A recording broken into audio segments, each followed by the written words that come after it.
大家好，今天继续跟大家分享好吃的。今天和大家分享的就是提拉米苏。没错，我又来做提拉米苏了。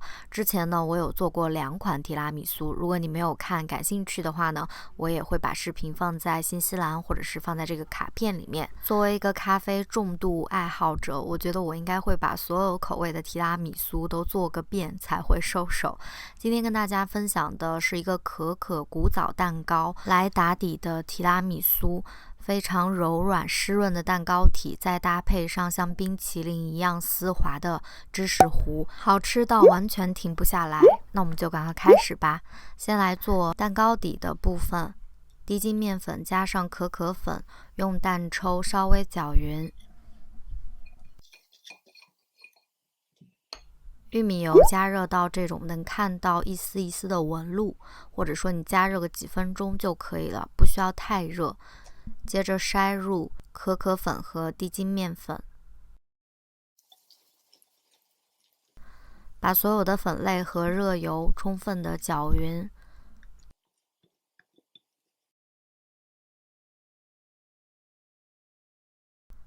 接着来分离蛋清和蛋黄。我今天做的这个蛋糕比较大，因为我是要做2份提拉米苏。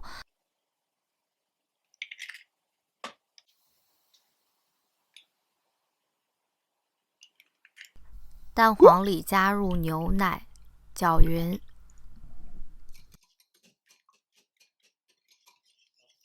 接着就可以把蛋黄糊加入已经冷却的巧克力面糊中，把面糊搅匀，它也是呈现这种无颗粒的顺滑的状态。现在来制作蛋白霜，先开动除湿机中高速，打出粗泡之后，就可以加入1/3的糖。泡沫逐渐细腻之后，就再继续加入1/3的细砂糖。接着转向低速，再加入最后的1/3的细砂糖。我的经验，这个蛋白霜是要打到比湿性发泡要再多一点的中性发泡的状态，大概呈现这种小弯钩的状态。这样做出来的蛋糕表皮一点都不会硬，但是也不会出现塌腰、塌陷、破裂等等这些所有的问题。接着在面糊当中放入一部分的蛋白霜，先翻拌均匀。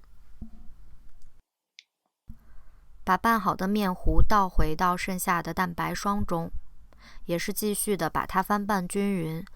这里的话呢，一定要充分的拌匀，但也不能拌得太久，否则的话呢，它也会出现布丁层或者是消泡的问题。把制作好的蛋糕糊倒入模具中，轻震一下，震出大气泡。准备另外一个比较大的烤盘，加入热水。放入预热好的烤箱下层150摄氏度上下火烤1个小时左右。继续来分离4个蛋清和蛋黄，这部分的蛋黄是用来做提拉米苏的慕斯糊的。那今天我会用熟蛋的做法，所以吃起来也更放心。另外就是不用添加吉利丁或者是鱼胶粉，完全按照我这样子来做蛋黄的方式，它就可以充当一个非常棒的凝结剂，一点都不会散。蛋黄里加入细砂糖，放在一个小锅上，隔热水不断的加热，并且保持不停的搅拌。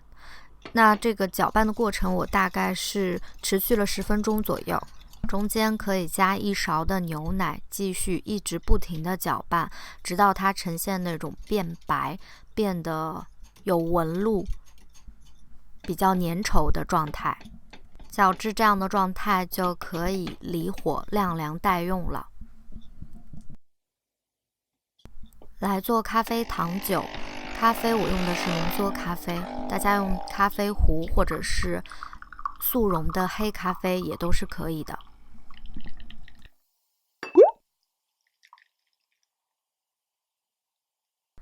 趁热倒入糖粉，搅匀。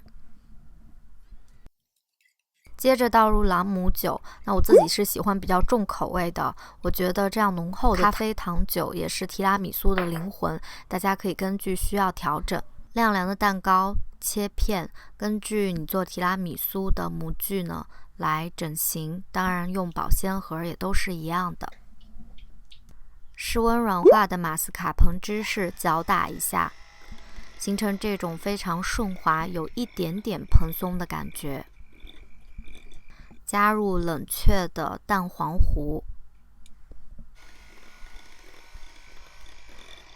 继续搅匀。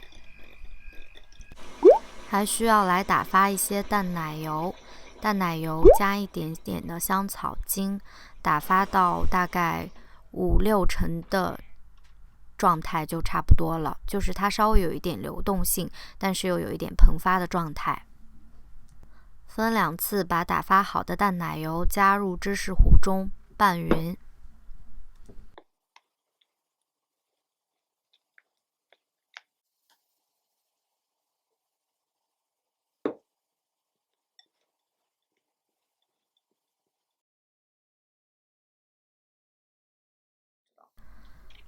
模具里面放入1片蛋糕片，刷上已经冷却的咖啡糖酒。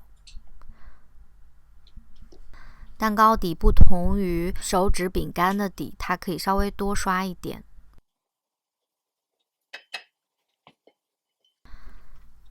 接着挤入芝士糊，可以把芝士糊放在裱花袋里，也可以直接用勺子添加。再重复一下刚刚的操作，那看你是准备做几层，就重复几次就好了。